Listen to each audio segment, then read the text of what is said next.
बिस्मिल्लाहिर्रहमानिर्रहीम। स्टार्ट करते हैं कैटजन के चैप्टर 48 की पार्ट 4 की वीडियो को। तो हम लोग एजोल्स को डिस्कस कर रहे थे, उसमें हमने मुख्तलिफ एजोल्स के क्लिनिकल यूजेस को थोड़ा बहुत देख लिया था। अब हमने देखनी है एजोल्स की टॉक्सिसिटी को। समझने के बाद तो इसकी टॉक्सिसिटी में जो मेन पॉइंट है ना, वो इसके मैकेनिज्म ऑफ एक्शन से रिलेटेड है। इसका मैकेनिज्म ऑफ एक्शन क्या था, एक बार हम हल्का से रिवाइज कर लेते हैं तो आपको याद होगा। यहाँ भी इन्होंने यही बनाया हुआ है, स्कोलिन, स्कोलिन एपॉक्साइड, लैनोस्टेरोल, एर्गोस्टेरोल। अब इसमें लैनोस्टेरोल से एर्गोस्टेरोल वाला जो स्टेप है, इसको इनहिबिट किया था आपके एजोल्स ने। और यहाँ भी हमने यही बात डिस्कस की थी, इसी तरह की डायग्राम मैंने बनाई थी ताकि आपको बुक वाली डायग्राम भी सारी समझ में आ जाए। तो यहाँ भी आप देख सकते हैं लैनोस्टेरोल से एर्गोस्टेरोल बनाने में एजोल्स इनहिबिट कर रहे थे। और यहाँ भी मैंने बताया था cytochrome P450 enzymes of fungi involve थे। तो एक तरह से azole cytochrome P450 enzymes of fungi को इनहिबिट कर रहे थे। ठीक होगी बात? तो जाहिर सी बात है, साइटोक्रोम P450 एंजाइम तो ह्यूमंस के अंदर भी होते हैं। तो एजोल साइटोक्रोम P450 इनहिबिटर है और यही उसकी टॉक्सिसिटी की मेन वजह है। सही हो गया? तो अब हम उसकी टॉक्सिसिटी को स्टडी करते हैं। तो उसमें एक तो जरा वो बातें ना जो कि बड़ी आम सी होती है, वॉमिटिंग, डायरिया, रैश, ये इतनी इंपॉर्टेंट नहीं होती एग्जामिनेशन पॉइंट ऑफ व्यू से। मतलब आपने जगह भरने के लिए इस तरह की चीज़ लिखनी होती है, लेकिन जिस पे आपको नंबर मिलने होते हैं ना, या जो टीचर को पता चलता है हाँ ये बच्चा पढ़ के आया है, वो इस तरह की बात होती है। तो वो बता रहे हैं कि नोटोरियस इनहिबिटर, बदनाम हुआ है कि भाई ये साइटोक्रोम P450 का बहुत बड़ा इनहिबिटर है। तो जो ड्रग्स भी साइटोक्रोम P450 पर डिपेंडेंट होते हैं अपने मेटाबॉलिज्म के लिए, उन सारे ड्रग्स का जो हाफ लाइफ है वो इंक्रीज कर देगी, उनका इफेक्ट जो है वो बढ़ जाएगा। जैसा कि एंटी डायबिटिक्स हो गए, फेनेटोइन, वॉरफेरिन का बढ़ जाएगा तो क्या होगा, ब्लीडिंग शुरू हो जाएगी बंदे को और इस तरह के मसले होना शुरू हो जाएंगे, साइक्लोस्पोरिन। तो ये सारे मसले आपको समझ में आ गए। ठीक है, अब उसमें मजीद एक और बात भी है, जिसमें उन्होंने कीटोकोनाजोल को सर फहरिस्त जिम्मेदार ठहराया हुआ है कि ये जो साइटोक्रोम P450 है, ये ड्रग्स के अलावा बॉडी के भी तो कुछ हार्मोन्स को मेटाबोलाइज करते हैं ना। तो जब बॉडी के वो हार्मोन्स नहीं मेटाबोलाइज हो पाएंगे तो उन हार्मोन्स का इफेक्ट पड़ जाएगा।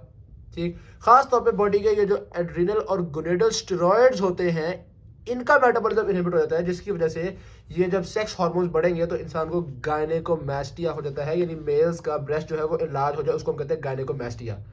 ठीक है, गायनेकोमैस्टिया हो जाता है, मेंस्ट्रुअल इरेगुलरिटीज हो जाती है और इनफर्टिलिटी हो जाती है। सही। तो अगर आपसे कोई दो साइड इफेक्ट्स पूछे इसके, तो number 1 inhibitor of cytochrome P450 और number 2 endocrine problems, for example gynaecomastia, ये ब्ला ब्ला। सही। वेरी सिमिलरली जैसे हमने पीछे एम्फोटेरेसिन बी में कहा था कि अगर दो साइड इफेक्ट्स को आपसे पूछे तो आपने दो कौन से कहने हैं, इन्फ्यूजन रिलेटेड इफेक्ट्स और नेफ्रोटॉक्सिसिटी। ठीक है, तो यहाँ भी दो आपसे पूछे तो आप ये बातें बता देंगे। फिर थोड़ा मजीद हम डिटेल देखें तो वो वॉरिकोनाजोल के बारे में उसने बताया हुआ है कि भाई वॉरिकोनाजोल, वी से वॉरिकोनाजोल और वी से विजुअल डिस्टर्बेंसेस। तो ये विजुअल डिस्टर्बेंसेस भी कॉज करता है, जैसा कि ब्लरिंग ऑफ विजन हो गया और हाँ ट्रांजिएंट विजुअल डिस्टर्बेंस हो गई। तो 30% से ज़्यादा पेशेंट्स के अंदर ये वाले मसले कर ही देगा। तो ये वॉरिकोनाजोल यानी कि इस तरीके से कह सकते हो आप नोटोरियस है, या ये वाले काम काफ़ी ज़्यादा करता है। सही होगी बात? विजुअल डिस्फंक्शन जो है वो पोजाकोनाजोल इतना नहीं कर रहा था, वॉरिकोनाजोल ज़्यादा कर रहा है। और आपको पता है पोजाकोनाजोल से भी कम साइड इफेक्ट्स होते हैं आपके इस एवोकोनाजोल के। ओके बात। अच्छा, अब अलबत्ता पोजाकोनाजोल जो है वो साइटोक्रोम P450 की फर्दर सब टाइप है, साइटोक्रोम 3A4 उसका इनहिबिटर है, जिसकी वजह से साइक्लोस्पोरिन, टैक्रोलिबस वगैरह का हाफ लाइफ बढ़ती है। लेकिन ये वाली इन पर्टिकुलर बात आप ना भी याद रखें, तो ओवरऑल आपको पता होना चाहिए कि साइटोक्रोम P450 एंजाइम्स जो होते हैं उनको इनहिबिट कर रहे हैं आपके सारे ही एजोल्स। ठीक है, तो और आखिर में क्या पड़ा कि पर्टिकुलरली पोजाकोनाजोल जो है वो साइक्लोस्पोरिन और टैक्रोलिबस की हाफ लाइफ को बढ़ाएगा। सही हो गया? तो यहाँ पे हमारे पास कंप्लीट होते हैं एजोल्स। सिस्टेमिक फंगल इन्फेक्शंस को ट्रीट करने के लिए हम लोग जो ड्रग्स यूज कर रहे थे उसमें था एम्फोटेरेसिन बी, एजोल्स और इकाइनोकैंडिड्स। एम्फोटेरेसिन बी हमने पढ़ लिया, एजोल्स हमने पढ़ लिए, अब हम पढ़ेंगे इकाइनोकैंडिड्स। ठीक है, एक चौथा ड्रग भी हम ऐसे पढ़ चुके हैं जो कि आपके पास फ्लूसाइटोसिन था, जो कि हम लोग अक्सर एम्फोटेरेसिन बी या एजोल्स हम मिला के देते हैं। सही हो गया? अच्छा जी, तो आ जाओ जी आप इकाइनोकैंडिड्स की तरफ।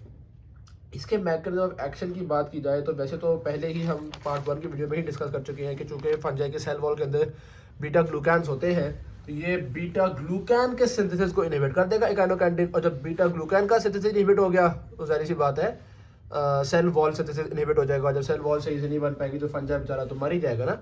ठीक है, तो ये तो इसका मैकेनिज्म ऑफ एक्शन है। ओवरऑल थोड़ी बहुत क्लासिफिकेशन देखी जाए तो एक अच्छी सी एंटी फंगल है, शरीफ सी है, न्यू इकाइनोकैंडिड। अच्छा, नाम आ जाते हैं इसमें कैस्पोफंजिन, एनिडोलाफंजिन और माइकाफंजिन। टोटल 3 ही ड्रग है जो कि FDA से अप्रूव हुई हुई हैं, तो इससे ज़्यादा ड्रग होती नहीं है। अच्छा, इसकी हम फार्माकोकाइनेटिक्स देखते हैं। फार्माकोकाइनेटिक्स में आपको पता है हमने आदमी देखना होता है, absorption, distribution, metabolism, elimination.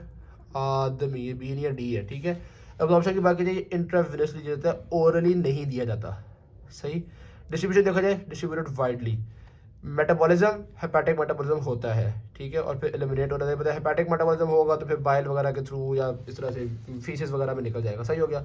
Half life उन्होंने बताई भी आपको, कैस्पोफंजन की 9 से 11 घंटे है, माइका फंजन की 11 से 15 घंटे है, और एनीडुला फंजन, नाम भी लंबा है इसका, देखो ना, कैस्पो और माइका से एनीडुला फंजन, कितना लंबा नाम है। तो इसकी हाफ लाइफ सबसे लंबी होती है 1 से 2 दिन, 24 to 48 आवर्स है। सही होगी बात, क्योंकि नाम लंबा तो हाफ लाइफ लंबी। अब हम एक नमूने से भी देखेंगे जो कि काइनोकैंडिड्स की मुख्तलिफ चीज़ों को याद करने में हमें ये बहुत हेल्पफुल होगा। सही हो गया। अब आते हैं हम क्लिनिकल यूजेस की तरफ। भाईजान, काइनोकैंडिड्स जो है वो इन्वेसिव कैंडिडियासिस के अंदर इफेक्टिव है। सही होगी बात। तो इन्वेसिव कैंडिडियासिस के अंदर एक कैंडिडियासिस और दूसरा एस्परजिलोसिस। इन्वेसिव एस्परजिलोसिस में खासतौर पर कैस्पोफंजन हम यूज़ कर रहे थे। इन्वेसिव एस्परजिलोसिस में हमने एक और ड्रग भी पढ़ा था, कौन सा बोला, ये देखो, वोरिकोनाजोल भी हमने कहा था इन्वेसिव एस्परजिलोसिस में ड्रग ऑफ चॉइस होता है, ट्रीटमेंट ऑफ चॉइस होता है। तो ये दो जो हो गए आपके इन्वेसिव एस्परजिलोसिस, समझ में आ गए। कैंडिडा के इन्फेक्शन में हम लोग तीनों ही को पढ़ चुके हैं। यहाँ पे फ्लूकोनाजोल भी हम लोग कैंडिडा इन्फेक्शन में दे रहे थे, ओरोफ्रिंजियल कैंडिडियासिस और ईसोफेजियल कैंडिडियासिस में हमने इसको दिया था, ठीक है। और कैंडिडल मेनिंजाइटिस और इस तरह के सिस्टमिक इन्फेक्शन, स्वेयर इन्फेक्शन हो रही है, तो उसमें हम लोग एम्फोटेरेसिन दे रहे थे। और यहाँ भी हमने देख लिया कि इन्वेसिव और ईसोफेजियल कैंडिडियासिस में ये भी दे सकते हैं, इकाइनोकैंडिड्स भी दे सकते हैं। सही है। तो थोड़ा बहुत बस आपने इसकी फार्माकोकाइनेटिक्स ये में रखनी है। एम्फोटेरेसिन भी हम ओरली नहीं देते, ठीक है, और इकाइनोकैंडिड्स भी ओरली नहीं देते। ये भी इंट्रावेनस दे रहे हैं, वो भी इंट्रावेनस दे रहे हैं। वेयर एज जो फ्लूकोनाजोल है वो हम लोग ओरल वगैरह दे रहे थे, ठीक है। तो मैं इसलिए बता रहा हूँ क्योंकि देखो इनका स्पेक्ट्रम सिमिलर है। तो हो सकता है एमसीक्यू आया उसमें वो पूछे कि बंदा ओरल टैबलेट्स खा रहा था, आपके ख्याल से वो कौन सा ड्रग ले रहा है, तो आपको पता होना चाहिए कि भाई फिर वो एम्फोटेरेसिन या करने तो हो नहीं सकता, वो फिर फ्लूकोनाजोल ही होगा, ठीक है। तो ये आपको थोड़ा बहुत इनका आइडिया होगा ना, तो एमसीक्यूज में ऑप्शंस को एलिमिनेट करने में आसानी होती है क्योंकि इनके स्पेक्ट्रम काफ़ी सिमिलर है। डन होगी बात। क्लिनिकल यूज़ के बाद हम लोग देखते हैं टॉक्सिसिटी को। तो दोनों टॉक्सिसिटी इंपॉर्टेंट मैं आपको बता रहा हूँ हर ड्रग की, इसकी भी दो ही याद रख लो, एक इन्फ्यूजन रिलेटेड इफेक्ट्स और दूसरा हेपेटोटॉक्सिसिटी। वैसे इसकी टॉक्सिसिटी एग्जामिनेशन के लिए बहुत इंपॉर्टेंट नहीं है क्योंकि इकाइनोकैंडिड्स आर वेल टॉलरेटेड। तो जिसकी ड्रग की वैसे मतलब बहुत ज़्यादा टॉक्सिसिटीज मशहूर नहीं होती तो वो इतनी पेपर में आती भी नहीं है। एम्फोटेरेसिन की टॉक्सिसिटी सबसे ज़्यादा इंपॉर्टेंट है, सारे एंटीफंगल में सबसे ज़्यादा इंपॉर्टेंट एम्फोटेरेसिन की टॉक्सिसिटी है, ठीक होगी ना बात। अच्छा, अब यहाँ पे इन्फ्यूजन रिलेटेड इफेक्ट्स हैं। जिस तरह हमने इधर पढ़े थे इन्फ्यूजन रिलेटेड इफेक्ट्स, हमने कहा था मसल्स वॉमिटिंग, फीवर, ये वगैरह हो रहा था, और इन इफेक्ट्स को प्रिवेंट करने के लिए हम लोग या तो स्लो इन्फ्यूजन करते हैं या फिर पहले हम एंटी हिस्टामिन वगैरह दे देते हैं क्योंकि हमें पता ही चला कि ये इफेक्ट्स इन हिस्टामिन्स के थ्रू प्रोड्यूस हो रहे हैं। जहाँ भी कुछ ऐसी ही बात कर रहे हैं कि वो कह रहे हैं इन इफेक्ट्स के प्रोड्यूस होने में, ये देखो फ्लशिंग वगैरह आ गई, हिस्टामिन रिलीज, तो ये भी इन्फ्यूजन रिलेटेड इफेक्ट्स जो है ये हिस्टामिन के थ्रू हो रहे हैं। यहाँ पे लिखा हुआ है micafungin also causes histamine release. सही की बात। तो ये इफेक्ट्स जो है ये हिस्टामिन के थ्रू प्रोड्यूस हो रहे होते हैं।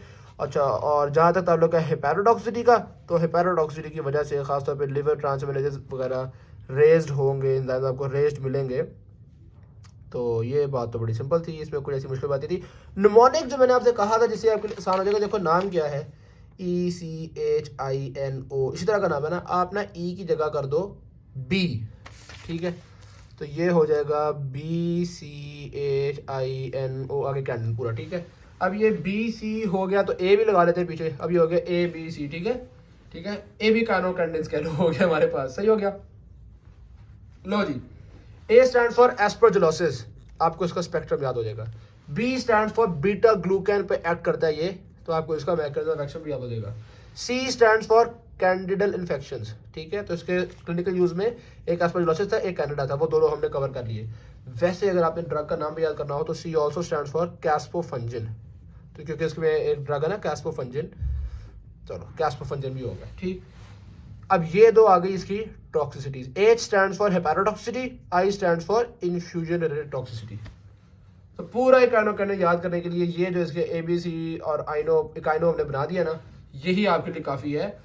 एस्परजिलोसिस हो गया, बीटा ग्लूकैन पे काम करता है, इसका मैकेनिज्म ऑफ एक्शन भी हो गया, तो आपने इसका क्लिनिकल यूज भी देख लिया, यानी कि स्पेक्ट्रम भी देख लिया, मैकेनिज्म ऑफ एक्शन भी देख लिया, टॉक्सिसिटी भी देख ली, और कुछ याद करने की जरूरत ही नहीं है। सही होगी बात। आगे चलते हैं जिस सिस्टम बस आगे वाली बात मेरा नेक्स्ट पार्ट की वीडियो में करेंगे। थैंक यू मैम, वीडियो अच्छी लगी शेयर जरूर कीजिएगा, चैनल को सब्सक्राइब कीजिएगा। अल्लाह हाफिज़।